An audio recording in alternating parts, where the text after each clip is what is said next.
안녕하세요. 저는 결혼한 지 한 달도 안 돼서 이혼을 경험하게 된 여자입니다. 저는 언젠간 사랑하는 사람을 만나게 되면 어떤 것에도 구애받지 않고 오직 둘이서 사랑만 하면서 행복하게 살아갈 미래를 꿈꾸며 늘 기대에 가득 차 있었는데요. 하지만 저는 이번 일을 통해서 사랑만으로는 행복한 결혼 생활을 꿈꿀 수 없다는 것을 알게 되었어요. 드라마나 영화를 보면 빈부격차 심한 주인공들이 만나서 결혼하고 행복하게 잘 살잖아요. 저도 사랑만 있다면 주인공들처럼 모든 것을 이겨내고 잘 살아갈 수 있을 줄만 알았어요. 하지만 드라마는 드라마일 뿐 겪어보니 현실은 전혀 그렇지가 않더라고요. 저처럼 사랑만 가지고 결혼을 결심한 분들이 계시다면 꼭 사랑만으로 되는 건 아니라는 걸 깨닫고 늦기 전에 다시 한번 생각해 볼 시간을 주고 싶은 마음에 이렇게 사연을 보내게 되었어요. 제 결혼에 대한 로망을 산산이 깨부순 장본인들은 바로 시댁 식구들이었습니다. 저는 시댁 식구들처럼 한순간에 얼굴이 바뀌는 사람들을 본 적이 없었어요. 결혼하면 본색을 드러낸다고 하더니 결혼하자마자 자신들의 본색을 제게 보여주더라고요. 지금이 조선시대처럼 결혼했다고 평생 자기 식구가 되는 게 아닌데 말이에요. 제가 멍청하게 사랑 하나만 가지고 결혼을 했던 사람은 아버지의 친구분의 소개로 만난 남자였는데요. 아버지께서는 드라마나 영화에서 나오는 세트장을 제작하는 회사를 운영하고 계셨어요. 처음부터 그런 사업을 하신 게 아니라 다른 사업을 하시다가 제가 드라마와 영화를 너무 좋아해서 딸이 보는 드라마나 영화에 자신의 작업물이 등장하면 좋을 것 같다는 생각에 시작하셨어요. 다른 사업도 해보신 분이라 그런지 건너 사업하시는 사람들을 많이 알고 계시더라고요. 그 중에서도 아버지와 엄청 친하시고 제가 삼촌이라고 부르는 분이 계셨는데 자기 지인의 아들 중에 정말 괜찮은 애가 하나 있다고 제게 만나보지 않겠냐고 하시는 거예요. 당시 제가 남자 만날 생각이 전혀 없었어서 선뜻 만나보겠다고 하지 않았고 떨떠름한 제 표정을 보신 삼촌은 아버지와 비슷한 사업을 하는 집안이라고 만나만 보라고 하더라고요. 저는 삼촌이 괜히 제게 이상한 사람을 붙일 것 같지는 않아서 삼촌만 믿고 만나겠다고 했어요. 처음 만났을 때 남편은 꾸민 듯 안 꾸민 듯 검정 슬랙스 바지에 흰색 티 한 장만 걸치고 나왔더라고요. 비율이 좋아서 그런지 아무것도 없이 그냥 티 한 장만으로도 귀티가 철철 흘러 넘치더라고요. 제가 평소 좋아하던 남자 배우가 있었는데 그 배우 작품은 다 찾아볼 정도로 좋아했었어요. 삼촌은 제가 그 배우를 좋아하는 것을 알고 남편이 그 배우와 비슷하다면서 안 만나보면 후회할 거라고 얘기한 적이 있었거든요. 스타일이며 외모며 제가 좋아하는 배우랑 상당히 비슷하더라고요. 제가 얼굴만 보고 반하는 스타일은 아니지만 너무 비슷해서 저절로 눈길이 갈 수밖에 없었어요. 게다가 보통 돈 좀 있는 집안에 잘생기기까지 하면 자기 잘난 맛에 사는 사람들이 많았는데 남편은 늘 겸손하고 자기가 정말 잘났음에도 불구하고 잘난 걸 내세운 적이 단 한 번도 없었어요. 식당 직원이 주문을 하나 빼먹고 늦게 나온 것도 모자라 음식까지 잘못 나왔는데 짜증은커녕 웃으면서 이게 더 맛있어 보이니 그냥 먹겠다고 하는 모습에 호감이 생겼던 것 같아요. 한 번의 데이트였지만 안 좋은 상황이 연속으로 일어나 의도치 않게 남편의 인성을 파악할 수 있었어요. 그래서 제가 먼저 남편에게 애프터 신청을 하게 됐고 남편은 살짝 웃더니 애프터 신청을 받아주더라고요. 그렇게 몇 번 가벼운 데이트를 하며 만나다가 저희는 결혼을 전제로 연애를 시작했어요. 남편은 부유한 집안의 안정적인 직장에 다녀서 그런지 조급함 없이 매사에 여유로웠어요. 모든 일에 여유가 넘치는 남편의 모습을 본받고 싶었죠. 저는 평소에 주변 친구들한테나 남자친구가 생기면 제가 잘 사는 편이었거든요. 그런데 데이트를 할 때마다 제가 결제하려고 하면 결제가 되어 있는 거예요. 알고 보니 남편이 화장실 가는 척하면서 계산을 하고 오는 것이었어요. 제가 돈을 주려고 해도 다음에 맛있는 거 사달라고 하면서 절대 안 받으려고 하더라고요. 막상 제가 맛있는 거 사겠다고 하고 만나면 또 자기가 결제하면서 말이죠. 데이트하면서 제가 카드 꺼냈던 적은 정말 별로 없었던 것 같아요. 그렇다고 남편이 결제하면서 제게 돈 썼다고 생색을 냈던 적도 없었어요. 저는 계속 얻어먹기만 하는 것 같아서 서프라이즈로 여행 결제 해놨었는데 그마저도 여행 갔다 와서 집에 와보면 남편이 몰래 제 가방에 돈을 넣어놨었죠. 전화해서 이게 뭐냐고 하면 남편은 아무것도 모르는 척 딴 말을 돌리기 바빴어요. 오빠, 내 가방에 돈 봉투 있던데 이거 뭐야? 오빠가 넣어놓은 거지? 맞지? 이걸 왜 넣어놨어? 아직 집 도착 안 한 거 아니까 빨리 와서 가져가. 무슨 돈 봉투 말하는 거야? 난 너가 뭐 말하는지 모르겠는데? 우리 토요일 만나서 뭐 할까? 너 며칠 전에 바닷가 보고 싶다고 했지? 바다 보러 갈까? 말 돌리는 거 봐. 나 이거 토요일에 그대로 가져갈 거야. 나 이거 안 받아.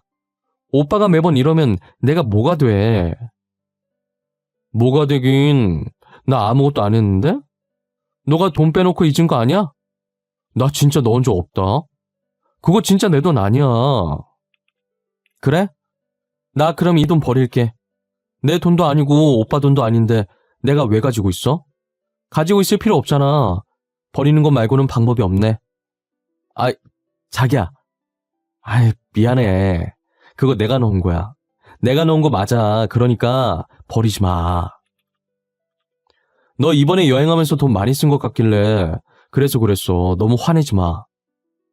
오빠가 그동안 나한테 쓴 돈이 얼만데 그거 생각하면 이건 돈도 아니지. 다음엔 진짜 그러지 마. 알겠지? 오빠 돈만 쓰게 하는 것 같아서 미안하단 말이야. 남편은 제 말에 알겠다고 다음부터는 절대 안 그러겠다고 하지만 그때뿐이었어요. 저는 남편과 데이트를 하면 항상 남편이 다 알아서 해줘서 공주님 마냥 받기만 했었죠. 그런데 저를 공주님처럼 모시던 남편이 얼마 전부터 무언가에 쫓기듯 바쁘게 생활하더라고요. 데이트 날짜 잡기도 힘들고 만나도 카페에서 얼굴만 잠깐 보고 집으로 들어가 버리는 거예요. 정말 간만에 데이트다운 데이트를 하면 계산할 시간이 다가왔을 때 딴청을 피우면서 계산을 미루더라고요.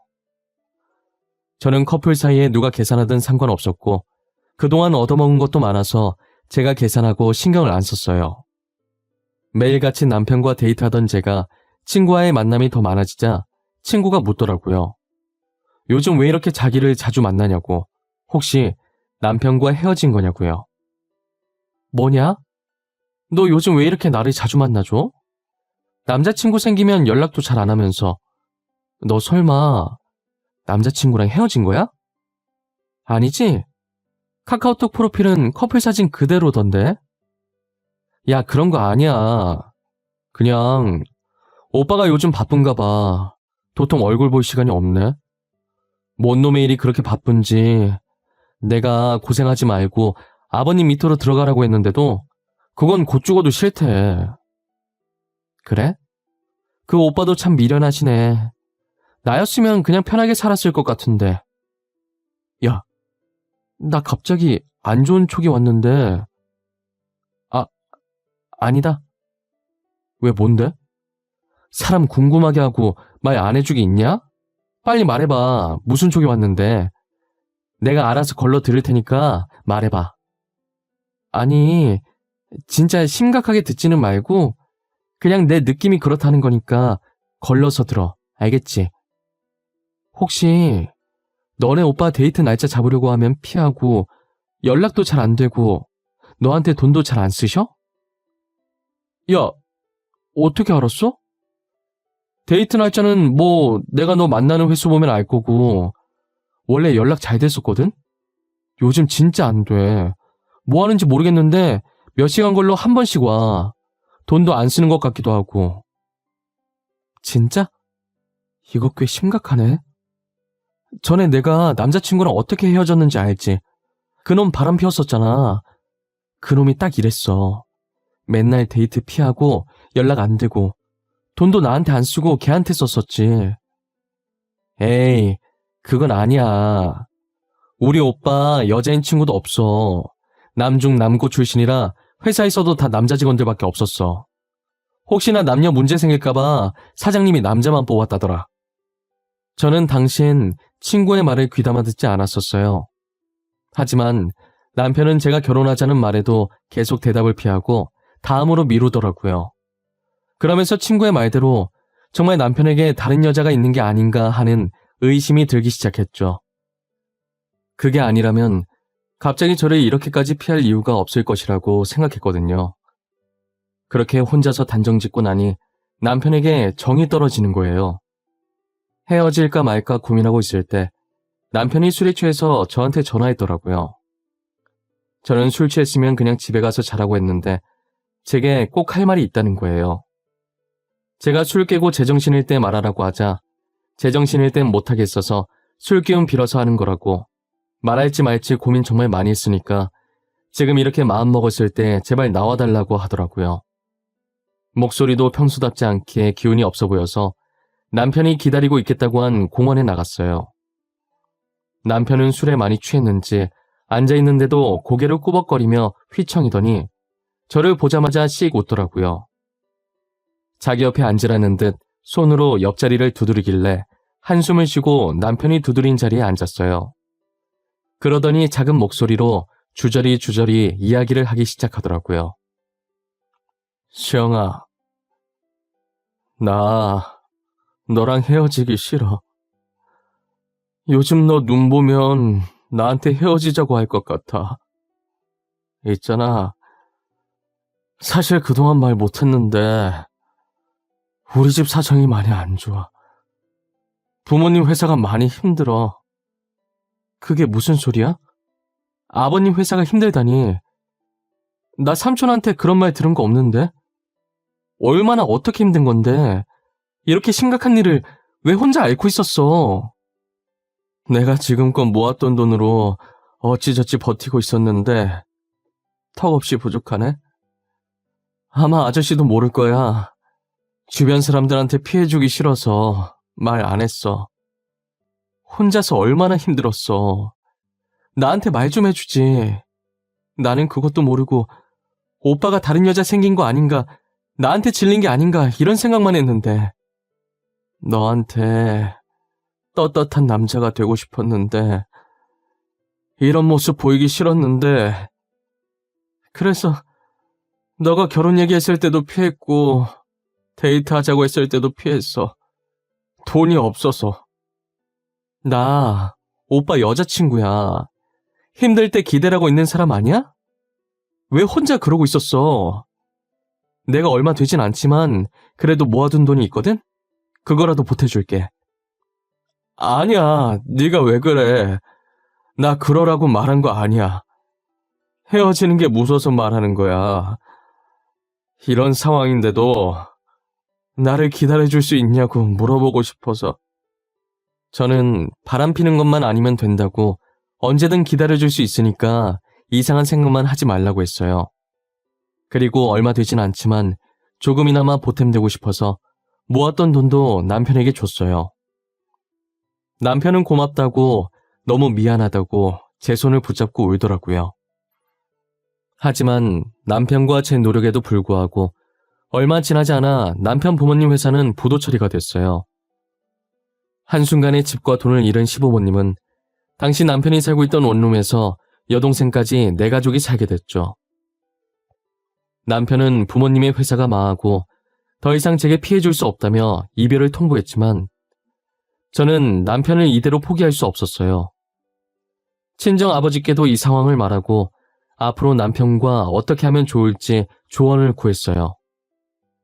아버지께서는 평소 남편의 인품을 잘 알아서 힘들 때 사람 내치는 거 아니라며 남편이 계속 저를 밀어낸다고 해도 잘 보듬어 주라고 하시더라고요.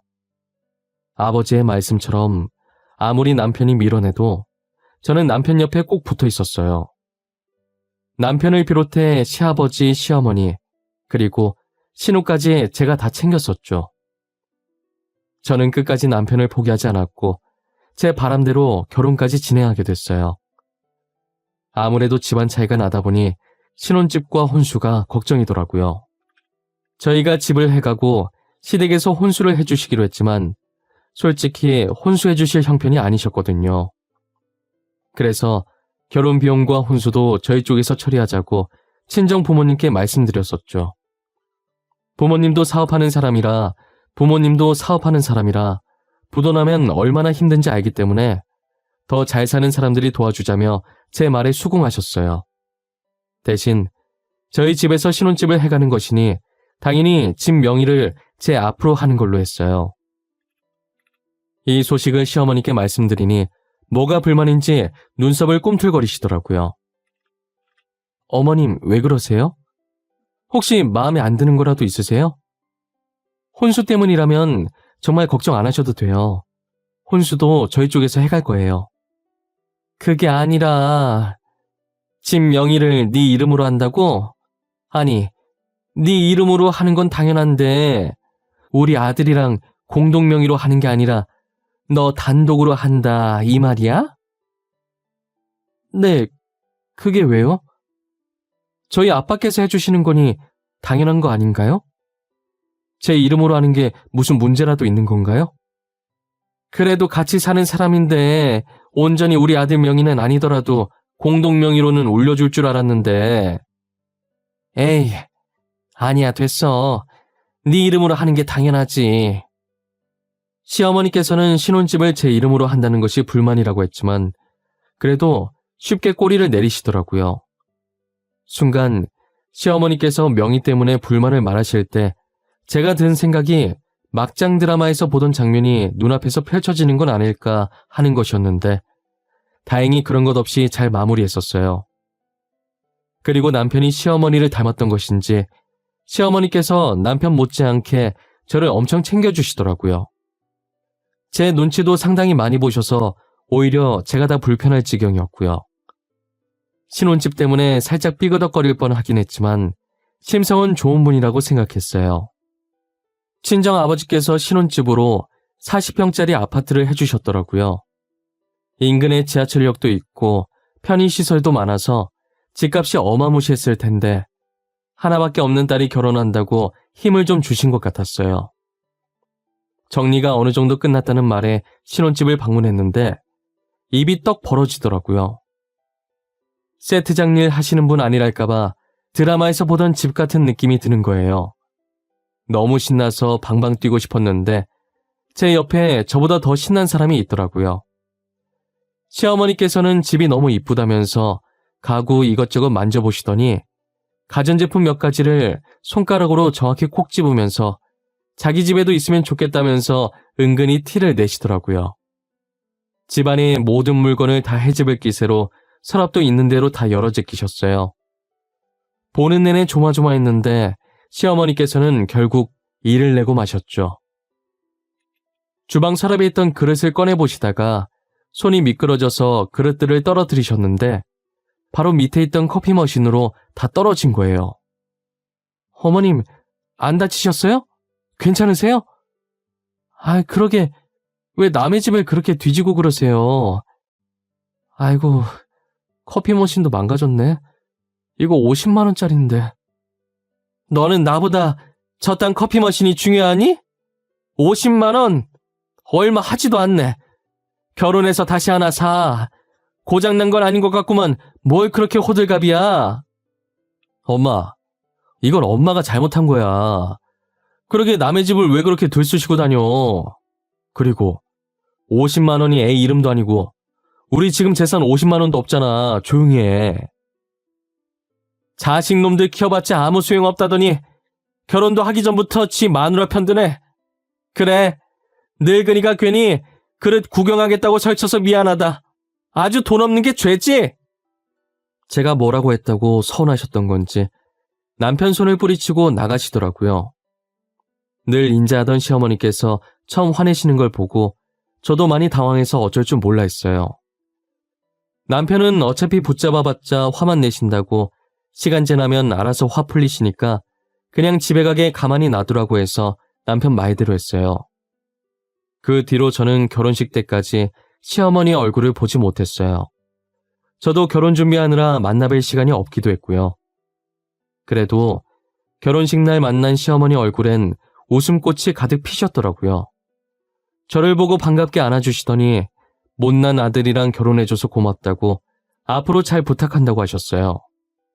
저도 시어머니께 아직은 부족한 점이 많지만 옆에서 보고 배우겠다고 많이 가르쳐달라며 똑같이 안아드렸어요. 자상하고 다정한 남편의 인자한 시부모님까지 저는 행복한 결혼 생활만 남았다고 생각했어요. 앞으로 벌어질 일은 상상도 못한 채 말이죠. 그렇게 꿈만 같던 신혼여행을 마치고 온 뒤 남편의 손을 잡고 신혼집에 들어갔는데요. 들어가자마자 신발장에 못 보던 신발들이 널브러져 있는 거예요. 신발을 보고 불길한 기분이 들었고 남편 얼굴을 쳐다보니 남편도 신발을 보고 당황해 하더라고요. 저는 신고 있던 신발을 대충 벗어던지고 집 안으로 들어갔어요. 거실에 가보니 정말 기가 찬 광경이 제 눈앞에 펼쳐져 있더라고요. 시부모님을 비롯해 신우까지 거실을 떡하니 차지하고 고기를 구워 먹으면서 TV를 보고 있는 거예요. 어이가 없어서 말도 안 나오길래 말없이 뒤에 있던 남편을 쳐다봤어요. 아니, 여보 그게 우리 들어올 때까지만 여기서 살아보면 안 되겠냐고 하셔가지고 우리 들어올 때는 흔적도 안 남긴다고 하셨는데 아직도 이렇게 계실 줄은 몰랐어. 지금 그걸 말이라고 해? 왜 나한테 말도 없이 이러는 거야? 여기 당신만 살아? 나도 살아. 여기 엄연히 내 집이야. 어머님, 아버님, 그리고 아가씨. 정말 죄송한데 저희 집에서 나가주시겠어요? 아가, 우리 이대로 나가면 갈 곳이 없어. 여기 오면서 우리가 살던 원룸 보증금 뺐어. 어차피 방 2개 남던데 한 방은 나랑 영감이 쓰면 되고 한 방은 우리 딸이 쓰면 되지 않겠니? 시댁 식구 보고 나가라고 하니 원룸 계약 기간이 다 돼서 보증금을 뺐다고 하더라고요. 이미 짐도 다 풀어서 정리된 상태고 더 말했다간 제가 나쁜 사람 될 것 같아서 할 수 없이 울며 겨자 먹기로 시댁 식구들을 모시고 살기로 했어요. 그래도 양심이 있었는지 집주인에게 받은 보증금을 제게 주더라고요. 하지만 저는 그 돈을 받으면 안 됐어요. 자기들은 돈을 냈으니 정당하다고 생각하고 이 방 저 방 휘집고 다니기 시작하더라고요. 저희 방까지 들어오는 건지 간혹 퇴근하면 안방 방문도 열려 있는 거예요. 몇 번이고 들어오지 말라고 했지만 화장실 겹치면 어쩔 수 없다고 하는 거예요. 신우는 급한데 어쩌겠냐고 안방 화장실 좀 쓰자고 하길래 저는 속으로 참 흘린 3번 쓰고 알겠다고 그럼 화장실만 쓰고 방 안에 있는 물건 아무것도 건들지 말라고 했어요. 그런데 역시나 안방 화장실만 쓰는 게 아니었어요. 드레스룸에 있던 제 옷들도 제가 걸어둔 대로 안 걸려있고 화장품 서랍에 있던 화장품도 간혹 제대로 안 닫혀 있는 게 신호가 제 물건을 쓰는 게 분명했어요. 저는 뚜껑이 덜 닫힌 립스틱을 들고 거실 소파에 누워서 휴대폰을 보는 신호에게 다가갔어요. 아가씨가 제 립스틱 쓰셨어요? 저번에 제 옷도 입으신 것 같은데 제가 분명 저희 방 화장실만 쓰라고 했던 것 같은데요. 누가 제 허락도 없이 제 물건 쓰라고 했어요? 에이 언니, 그거 한 번 쓴다고 없어지는 것도 아니고 진짜 티 안 나게 썼어요. 진짜 살짝 톡톡 이렇게 바르고 끝이었다니까요. 톡톡이든 뭐든 저 다른 사람이 제 물건 쓰는 거 안 좋아해요. 그러니까 앞으로 조심 좀 해줬으면 좋겠어요. 아, 네네 알겠어요. 제가 잘못했네요. 다음부터 안 쓸게요. 됐죠? 안 쓰면 될 거 아니야. 그거 좀 썼다고 유나는 다 떠네 진짜. 신우는 제 말에 기분 나쁘다는 듯 궁시렁거리면서 방에 들어가더니 방문을 쾅 소리 나도록 닫더라고요. 가서 한마디 하려다가 제 입만 아플 것 같아서 그냥 방으로 들어와 버렸어요. 그때 그냥 내쫓아버릴 걸 왜 모시고 산다고 해서 이렇게 사서 고생을 하는지 모르겠어요. 시댁 식구와 저는 맞는 부분이 단 하나도 없었어요. 모든 부분에 부딪혔고 사소한 것 하나까지도 어긋났어요. 거기다 시어머니께서는 친구를 만나고 오신 건지 친구 며느리와 저를 비교하시더라고요. 자신과 비슷한 시기의 며느리를 보신 친구는 며느리한테 명품 가방을 받았다고 하면서요. 아무리 지금은 이런 신세지만 왕년엔 잘 나갔던 사모님인데 명품 가방 하나 선물 안 해주냐더라고요. 저는 혼수 준비하면서 시댁 식구들에게 어울릴만한 선물을 다 해드렸거든요. 시아버지께는 명품 머플러, 시어머니께는 조그만 금반지, 신우에겐 명품 지갑을 해줬었어요. 그리고 연애하면서 자잘한 기념일마다 다 챙겨드리고 결혼하고서도 사고 싶다는 거 있으면 사드렸었어요.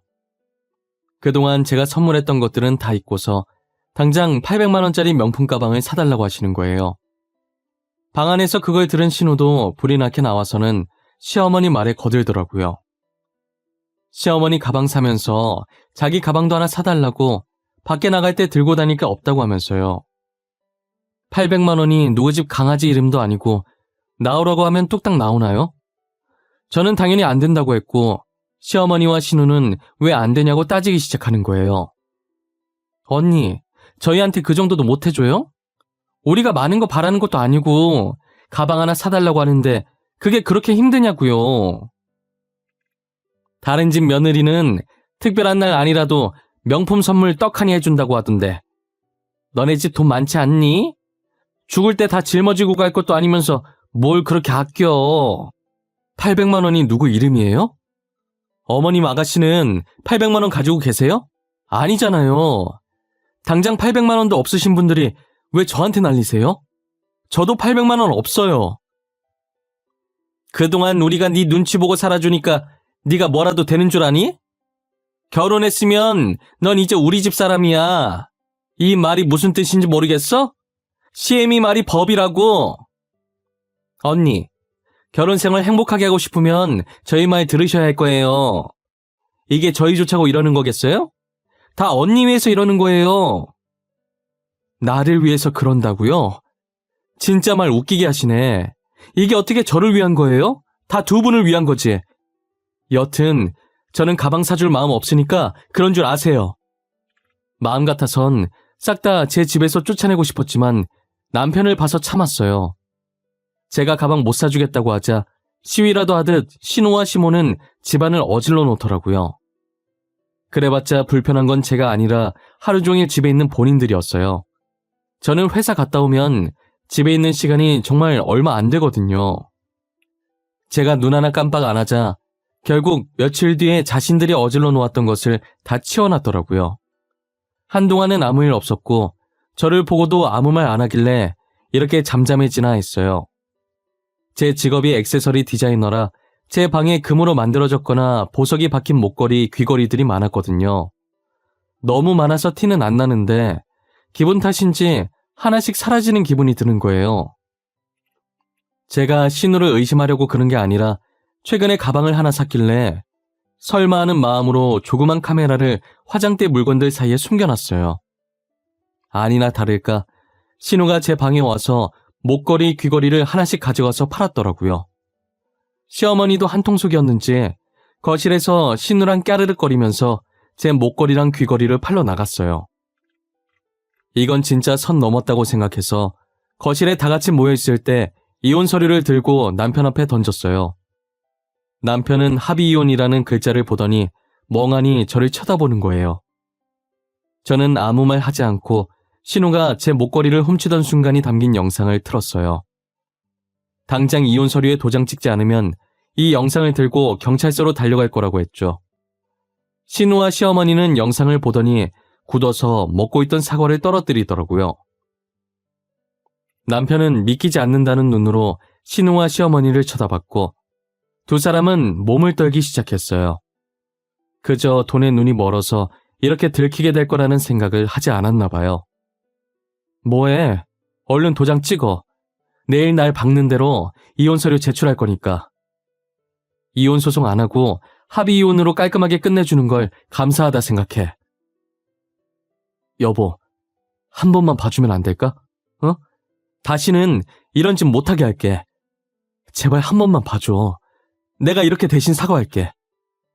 솔직히 이 영상으로 이혼 소송하고 절도죄로 고소하면 위자료 왕창 받고 저 두 사람 감옥도 보낼 수 있는데 지금 많이 참는 거야. 당장 한 달 살았던 위자료 줄 돈도 없잖아. 안 그래? 언니, 제가 잘못했어요. 다시는 안 그럴게요. 제가 알바를 하든 뭘 하든 돈 구해서 다시 드릴게요. 한 번만 봐주세요. 제발요. 저희 오빠는 아무 죄 없어요. 아가, 우리가 잘못했다. 다시는 이런 짓 안 하마. 우리가 잠시 미쳤던 것 같아. 늙은이가 이렇게 무릎 꿇으마. 한 번만 눈 감아줄 수 없겠니? 당신들 같으면 도둑이랑 한 집에서 살고 싶겠어요? 바늘 도둑이 소도둑 된다는 말 아시죠? 지금은 고작 귀걸이는 목걸이지만 나중엔 통장, 집문서가 될지 어떻게 알아요? 시어머니와 신우는 제 다리를 붙잡고 울면서 빌기 시작했고 저는 발을 털면서 그들을 떼어내기 바빴어요. 남편은 고소라는 말에 제가 하라는 대로 이혼 서류를 작성해 주었고 저는 다 작성한 이혼 서류를 뺏어 들고는 시댁 식구들에게 당장 제 집에서 나가라고 했어요. 나가라는 제 말에도 나갈 생각을 안 하길래 손수 짐을 싸서 집 밖으로 던져버렸어요. 그리고 제 귀걸이를 팔아서 산 가방을 잘근잘근 밟았죠. 신우는 울다가 가방을 밟는 모습을 보고 소리 지르면서 제 발을 떼려고 하는 거예요. 이미 가방엔 신발 자국이 났고 찌그러졌는데 그걸 소중히 안고 울더라고요. 정말 그 모습이 얼마나 한심하던지 먹고 떨어지라고 신우가 평소 탐내던 제 가방을 던져주고 문을 닫았어요. 시댁 식구들을 쫓아내고 텅 빈 거실을 보니 속이 시원했어요. 그렇게 저는 결혼한 지 한 달도 안 돼서 이혼을 하게 되었어요. 과연 돈도 없이 어떻게 살아갈까 싶었는데 며칠 전 우연히 중고거래 사이트에 제 가방과 찌그러진 가방 그리고 제가 못 봤던 명품 가방 하나를 팔고 있는 신우를 발견했어요. 제 가방과 명품 가방은 상태가 좋아서 금방 팔린 것 같은데 찌그러진 가방은 아직 안 팔렸더라고요. 팔린 가방 2개 중고가를 보니 얼추 보증금은 나오겠더라고요. 아마도 가방 2개를 팔고 원룸 보증금을 겨우 구한 것 같았어요. 발자국 찍히고 찌그러진 가방 사진이 중고거래 사이트에서 튀어나오는 게 어찌나 웃기던지요. 간만에 배꼽 잡으면서 엄청 웃었던 것 같아요. 우울할 때마다 그 사진 보면서 웃으려고 저장까지 했어요. 고작 한 달밖에 겪어보지 않은 결혼 생활이지만 다시는 경험해보고 싶지 않아요. 차라리 죽을 때까지 혼자 사는 게 더 편할 것 같아요. 제 사연은 여기까지입니다. 제 사연을 보시는 분들 중에서도 결혼을 약속한 사람이 있을 거예요. 사랑의 힘으로 모든 것을 이겨낼 수 있는 사람이 있는 반면 저처럼 사랑의 힘으로도 안 되는 것들이 있어요. 그러니 여러분들도 제 글을 통해 많은 것을 배우고 느끼셨길 바라요. 다들 건강하시고 봄이 다가오듯 여러분들 앞에도 봄처럼 따뜻하고 항상 꽃길만 가득하길 바랄게요.